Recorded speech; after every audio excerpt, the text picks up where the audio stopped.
கர்த்தருடைய நாமம் மகிமைப்படுவதாக. இந்த நாளிலும் கூட ஆண்டவராக இயேசு கிறிஸ்து நமக்கு ஆயுசு நாட்களையும் ஜீவனையும் சுகத்தையும் பலத்தையும் கொடுத்து அவருடைய வார்த்தை கேட்கும்படியாய் தேவன் செய்த பெரிய நன்மையான காரியங்களுக்காய் கிருபைகளுக்காய் கொடான கொடி நன்றி செலுத்துவோம். இந்த நாளிலும் கூட ஆண்டவர் நம்மளோடு கூட பேசுகிற வார்த்தை 1 சாமுவேல் 1ஆம் அதிகாரம் 12ஆம் வசனம் இப்படி சொல்கிறது: அவள் கர்த்தருடைய சன்னதியில் வெகு நேரம் விண்ணப்பம் பண்ணுகிற போது ஏலி அவள் வாயை கவனித்து கொண்டிருந்தான் என்று சொல்லி இந்த நாளில் ஜெபத்தை குறித்து நம்ம பார்க்க போகிறோம். இந்த நாளில் அன்னாளினுடைய ஜெபத்தை பார்க்கிறோம். அன்னாளினுடைய கற்பம் அடைக்கப்பட்டதினால அன்னாள் சபைக்கு வருகிற நேரமெல்லாம் கர்த்தருடைய சன்னதியில் வெகு நேரம் விண்ணப்பம் பண்ணி அவள் தன் இருதயத்தை ஊற்றி மனம் கசந்து மிகவும் அழுது கர்த்தரை நோக்கி விண்ணப்பம் பண்ணுவாள் என்று சொல்லி பார்க்கிறோம். அவளுக்கு கற்பத்தின் கனி இல்லாததுனால, கர்த்தர் அவளுடைய கற்பத்தை அடைத்ததுனால அவளுடைய கண்ணீர் கவலை தன்னுடைய கணவன் புரிந்து கொண்டாலும், ஆனால் அவளுக்குள்ள ஒரு ஏக்கம், எனக்கு குழந்தை இல்லையே, எனக்கு கற்பத்தின் கனி இல்லையே என்று சொல்லி அவளுக்குள்ள ஒரு ஏக்கம் இருந்ததுனால, கலக்கம் இருந்ததுனால தேவனுடைய சமூகத்தில் என்னதான் கணவர் சப்போர்ட் பண்ணாலும், என்னதான் கணவர் எதுவுமே சொல்லாமல் இருந்தாலும், சுற்றி இருக்கிற ஜனங்கள் சொல்லுகிறது நிமித்தமாய், சுற்றி இருக்கிற உறவினர்கள், சுற்றி இருக்கிற ஜனங்கள், அவளுடைய சூழ்ந்திருக்கிற எல்லா சூழ்நிலையும் அவளுக்கு கசப்பாக இருந்தது, கண்ணீராக இருந்தது, அது அவளுக்கு வேதனையாக இருந்தது.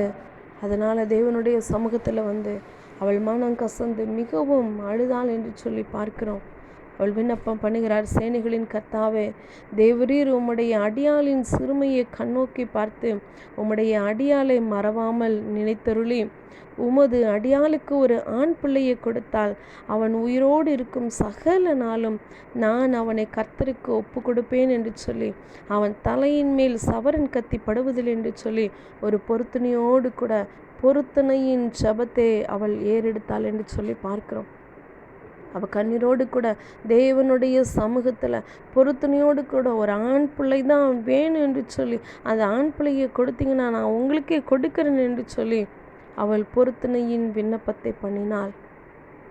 அதே போல் ஆண்டவராக இயேசு கிறிஸ்து இந்த நாளில் வெளிப்படுத்துகிறார். ஒருவேளை இந்த அன்னாளை போல கற்பத்தின் கனி இல்லாதபடிக்கு, ஒருவேளை நீங்கள் எதிர்பார்த்த காரியம் உங்களுக்கு நடக்காதபடிக்கு நீங்களும் அதே மாதிரி ஒருவேளை அழுது கொண்டிருக்கலாம், கலங்கி கொண்டிருக்கலாம். ஆனால் கர்த்தர் நேற்றும் இன்றும் என்றும் மாறாதவர். அன்னைக்கு அன்னாளின் கண்ணீரை கண்டவர், அன்னைக்கு அன்னாளினுடைய அந்த பொருத்தனையின் ஜெபத்தை கேட்டவர். அன்னாள் எப்படி ஜெபித்தாங்களோ, ஆண் பிள்ளைக்காக எப்படி ஜெபித்தாங்களோ, அதே போல் ஏற்ற வேலை வரும் பொழுது கர்த்தர் ஒரு ஆண் பிள்ளையை சாமுவேலை கொடுத்தார் என்று சொல்லி பார்க்கிறோம். கொடுத்த உடனே அவள் பொருத்தனையை அவள் அப்படியே நிறைவேற்றினாள். கடவுள் கொடுத்த உடனே அந்த பொருத்தனையை மறக்கலை.